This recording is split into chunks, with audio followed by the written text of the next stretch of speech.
Okay, I'm gonna do a review of this thing just because there's nothing else on the internet about it for the Passat. This obviously is a frost heater. It's not a block heater, it's a coolant heater. And I think this guy makes them for TDIs and some of those other European diesels. Some guy, I'm not sure where, oh, Minnesota. So, and he custom makes these kits and all this. I've seen a couple videos for the Jetta. I have not seen any for the NMS Passat with the CKRA motor.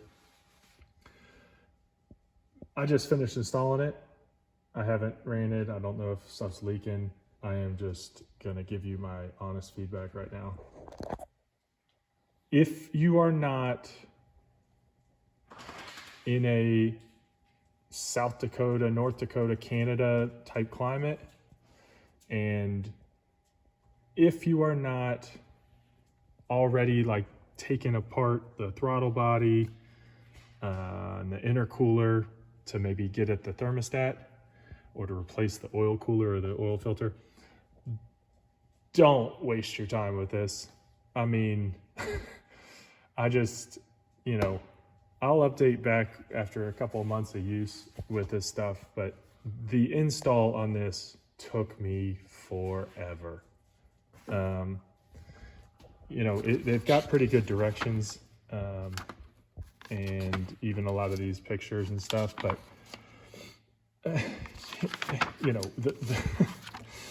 in the directions, he's like, oh, the hardest part is the factory clamp at the engine block.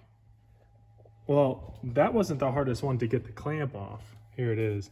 The hardest one to get the clamp off was the 90-degree elbow at the, this one was not this is the engine block side. This was not the hardest one to get the clamp off. This one was the hardest to get the clamp off. This one is impossible to get off because that rubber or EPDM, whatever it is, coolant heater hose melts itself to the barb. I mean, let me see if I still have it. Yeah, here it is. I had to cut mine off. I mean, you can see where the rubber is melted away and you see there's the little fibers in there. I mean, no amount of prying, cussing will get this thing off. That's just the way it is. So number one, I am not a fan of how he plumbed this thing in. It may have been the only thing, only area he's able to, although I somehow doubt that. But this is not an easy way to do it. Not an easy way to get to it, and not an easy way to install. So anyway, what I ended up doing, and what you'll probably end up doing if you can't get this little piece of hose off, is you cut it and then you get yourself some heater hose. And what I had around was some 3/4, which I thought was the right size. I mean, it looks like a 3/4 hose. It's not. It's like probably a 7/8 or so. That's a whole nother debacle, but that's on me. But yeah, and then fitting it back together. I mean, getting it off is one thing, and you think, oh, it'll go back together easier. No. If you are attempting this, if you're going to attempt this frost heater install on a Passat specifically, and probably other ones, you need to get one of these things. I mean, you just have to. This job is impossible without doing that. And like I said, if you're going to do this job, try to tie it in with a thermostat replacement or an intercooler replacement, or throttle body work or whatever, so that you can get some better access. The other gripe I have is the way that it's attached to the body, the actual heater itself. So this is what the block, I'll take you under the car and let you look. This is what the actual heater looks like. And I think it's just an electric, heater, like an element that turns off and heats the water. And then, based on convection, the water will pull itself up to the top of the motor, the hot water will, and then it'll suck the cold water from the below, and it'll just, that's the cycle. So that's fine and dandy, but the way that he has designed to actually attach it to the thing is with one spindly little metal, there's not even a picture. I'm gonna have to take it underneath. It's one spindly little metal bracket. So this is where I chose to put my plug out. You can put it wherever, I think, whatever's convenient or whatever you want to do. But, so here we are under the car. You can see where the hoses go up. I mean, it is, you know, they're well protected. He puts little notes in about putting like some rub protection up in here, which is nice. You know, there it is. There's my rub protection. I got to trim those zip ties.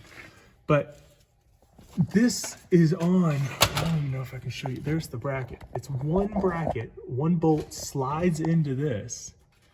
So it's not even like a through bolt. It's just kind of captured nut, you know, relying on the tension of the bolt to squeeze on that ear. One of those up at the top, and then that one bar goes to where the horn bracket mounts over here. You know, so here's the front tire, and there it is. So, I mean, I have this thing tightened as much as I can, and here it is. Let me see if I can hold the camera still. I mean, you have a lot of play and flex, and I don't know. I do not like that. You know, it's not hard. If you're gonna take the time to design all this, design a better bracket. That's terrible. I mean, that's really bad in my opinion. This is a diesel motor. They shake a lot. You know, this is a moving vehicle. You hit road bumps, potholes. I mean, who knows how that's gonna last. So I'm gonna have to do something to secure that. So, but anyway, I mean, all in all, obviously it can be done. But yeah, but I would just really recommend not doing it unless you absolutely have to, or if you can tie it in with some other work. I thought I could tie it in with some of the timing belt work, you know, and I had to do an automatic transmission fluid change. So I was like, you know, I'm tearing this thing apart. It should be easy and straightforward, and it's not. So anyway, that's my take on it. And again, this is my personal opinion. I think the kit is well made. I mean, I think the product is probably good. We'll see if it works.